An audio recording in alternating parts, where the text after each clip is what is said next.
Good day class, my name is Balani Herod from BSE 302 Science. And today, I'm your teacher and we're going to talk about human flourishing and science and technology. Do you have any idea about this topic? None? Okay, let's start. Next. Our learning objective. At the end of this chapter, the student should be able to first discuss the human flourishing in order to second understand the philosophical ramifications that are meaningful to the student and society. Next, our table of content. First is introduction of eudaimonia. Second is the history of eudaimonia. Third, human flourishing in the Christian perspective. Four, human flourishing in the social psychological perspective. And lastly, the consequences of human flourishing. Next, introduction of eudaimonia. The concept of human flourishing is the best captured by term eudaimonia.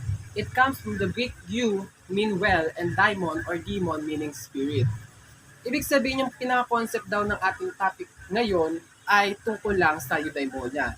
Na kung saan ito ay salitang Griego na ibig sabihin ng you ay well at daimon or demon ay spirit. Pag pinagsama, well, spirit.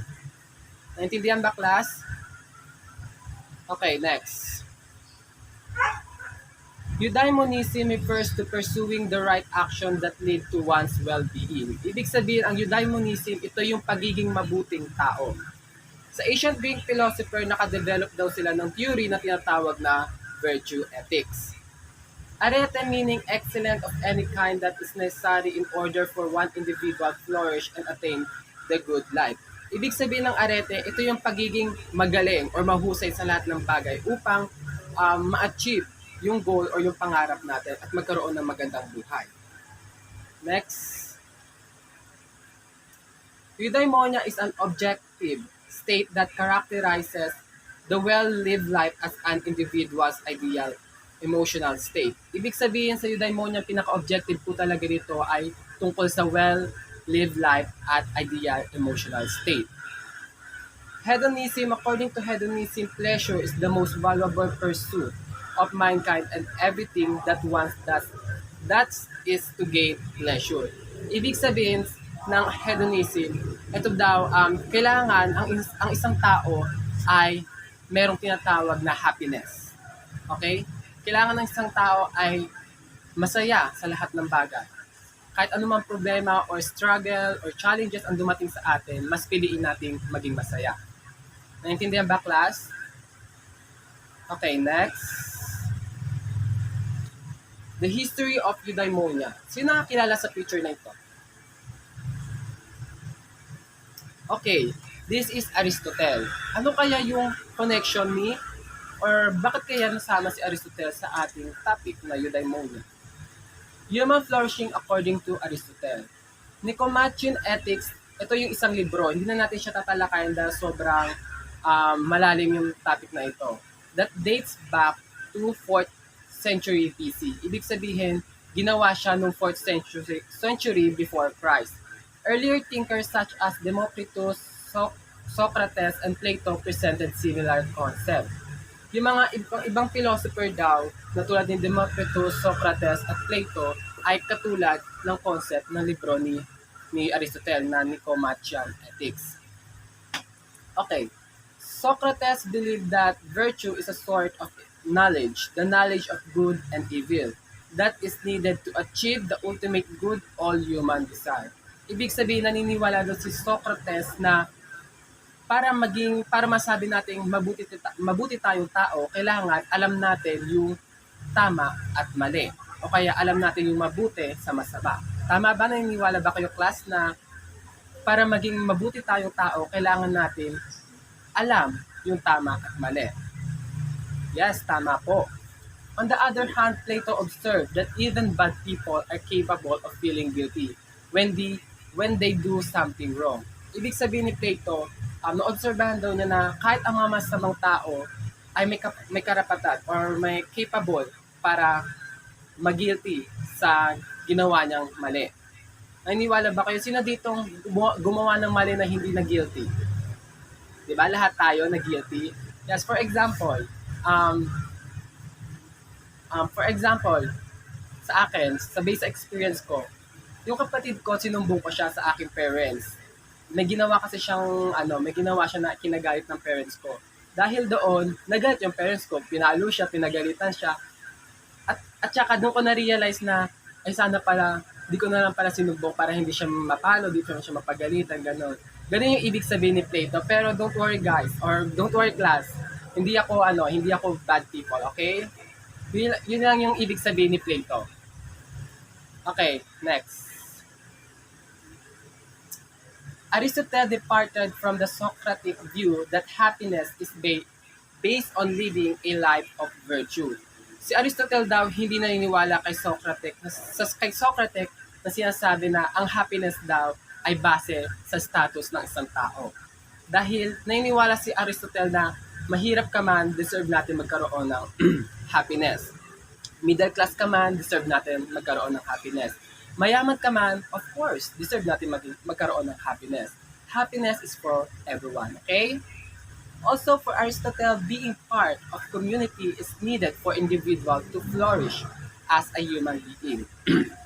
Bilang isang tao daw, kailangan natin makipag-socialize sa ating nasasakupan or sa ating lugar para magkaroon tayo ng connection, sabi ni Aristotle. Next, human flourishing in the Christian's perspective. Papasok dito si St. Augustine of Hippo, St. Thomas Aquinas, and John Luke. Meron ba kayong idea kung sino sila? Or kilala nyo ba silang tatlo? Class?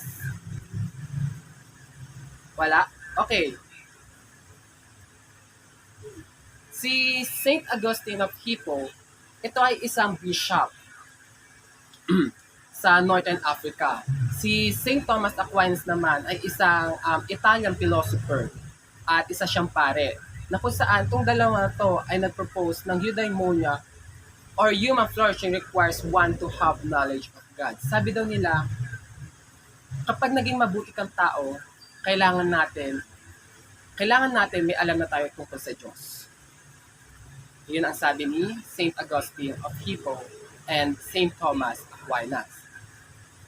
Next is John Luke, who derived fundamental principle of his philosophy from the Bible, stress that happiness is pursued through prudence.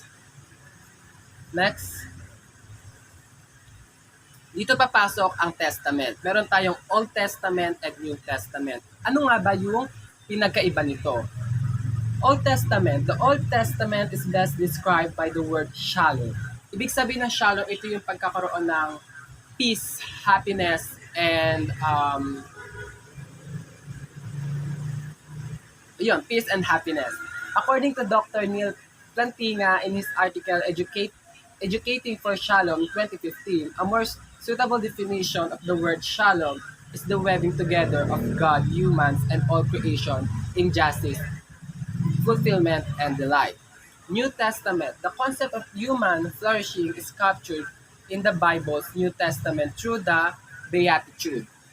Each Beatitude begins with the Greek word makarios, plural makario, meaning blessed or happy. The term of Beatitude comes from the Latin beatus, meaning blissful, happy, fortunate, or flourishing. The Beatitude begins with the phrase blessed are or happy are. The classical Greek makar from makarios refers to the state of living a life of happiness without struggles and difficulties. Okay class. Anong testament ang salita? Anong testament kapag may shalom? Yes, tama po. Old Testament. Pag Beatitude, New Testament. Ano ibig sabihin ng Beatitude from the Latin?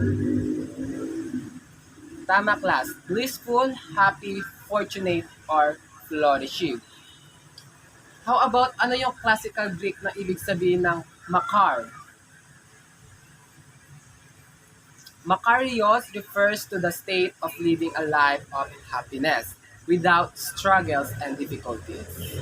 Naintindihan ba class? Okay. Next,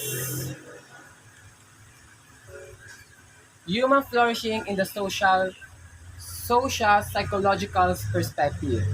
Science and technology clearly affect human experience and human understanding of happiness. Totoo po, lalo na ngayon, marami po tayong mga technologies na nagagamit. Dahil doon nasusukat na yung happiness ng mga ibang tao. Kunwari, ikaw, regaluhan ka ng jowa mo or ng magulang mo ng iPhone 15. Di ba? Sobrang happy mo noon. Kasi, alam naman natin, ang iPhone 15 ay sobrang sikat na ngayon. Kaya, sinabi nila na dahil sa technology daw, doon nasusukat ang happiness ng mga tao. Carol Reef in 1995, a psychology professor, studied different models and theories of happiness in different subfields of psychology. Si Carol Reef ay isang psychology professor na kung saan meron siyang theories na tinatawag na Reef's model. Mamaya tatalakayin natin yan. Anthony Bradley in 2013, a professor at the King's College in New York, echoed this idea in his article, The New Legalism. Si Anthony Bradley in 2013 naman daw ay isang professor sa college na King College sa New York, na kung saan nirevise niya lang yung theory ni Carol Reef, na kung saan yung article na tinatawag ay The New Legalism. Okay? Again, sino nga yung nag-revise ng theory ni Carol Reef? Class? Tama, si Anthony Bradley. Next. Yan. Ito yung theory or model ni Carol Reef. Reef's model of psychological well-being.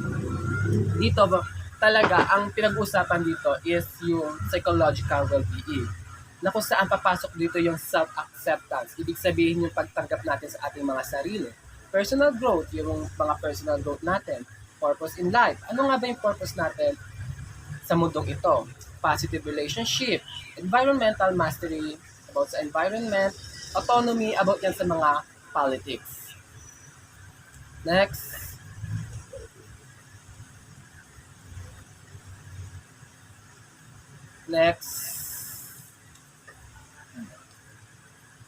The consequences of human flourishing. Siyempre, meron tayong resulta ng ating human flourishing. Papasok dito si Gerd Leonhard. There will be an avalanche technological changes that could reshape the very essence humanity and every aspect of life in our planet in 2060. So, tingin nyo, anong ibig sabihin ni Gerd Leonhard na an avalanche technological changes? Anyone, class? Okay. Ang ibig sabihin, alam naman natin yung avalanche, ito yung pagbagsak ng snow na galing sa hill or mountain. Ganun daw. Kumbaga, yung tao daw ay matatabunan ng technology. Dahil alam naman natin yung technology na ngayon ay iba yung nagagawa ng technology sa atin. For example, sa ibang bansa, yung merong restaurant na ang nagsiserve ay mga robot na imbis yung mga tao. Diba? Alam niyo yun? Narinig yun na ba yung class? Ayun. Ang mangyayari doon, tayong mga tao, mawawala na talaga ng trabaho. Dahil sa technology na yan, dahil sa mga robot na yan. Na imbis na yung tao ang gumagawa ng gawaing pang-tao, ang gumagawa ng gawaing pang-tao ay yung mga robot. Dahil doon, sinabi na that could reshape the very essence humanity and every aspect of life on our planet. Dito naman papasok ang mga scientists. Si Stephen Hawking, Stuart Russell, Max Tegmark, and Frank Wilczek, na kung saan nag-publish sila sa The Independent noong May 2014. Na kung saan dito papasok yung tinatawag nating AI or Artificial Intelligence. Sino dito ang hindi nag-AI or nag-artificial intelligence? Siguraduhin nyo, hindi kayo nag-AI. Yes, wala naman, don't worry class. Wala naman masama gumamit ng AI or artificial intelligence. Basta, alam natin yung limitation yon. Okay? Sabi nito, artificial intelligence possess a great danger to humanity. Tama. Alam naman natin yung artificial intelligence na yan ay nakakapanloko ng mga tao. Lalo-lalo sa school. Di ba? Na akala natin gawa ng student, yung pala gawa ng artificial intelligence or AI. Siyempre, hindi natin mautakan yung mga instructor. Meron yung mga pang-detector sa AI, kaya malalaman nila. At meron rin sa business, nagagamit din yan, yung artificial intelligence.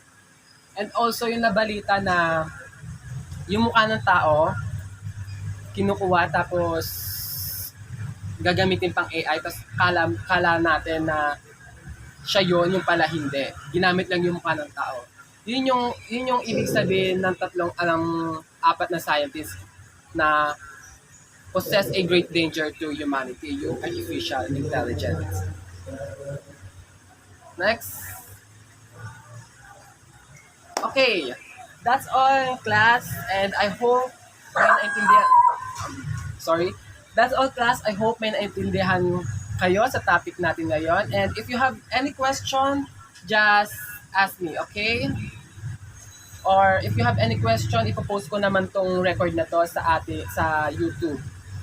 Mag-comment na lang kayo kapag may question kayo, class. Okay? That's all, class. Thank you and goodbye.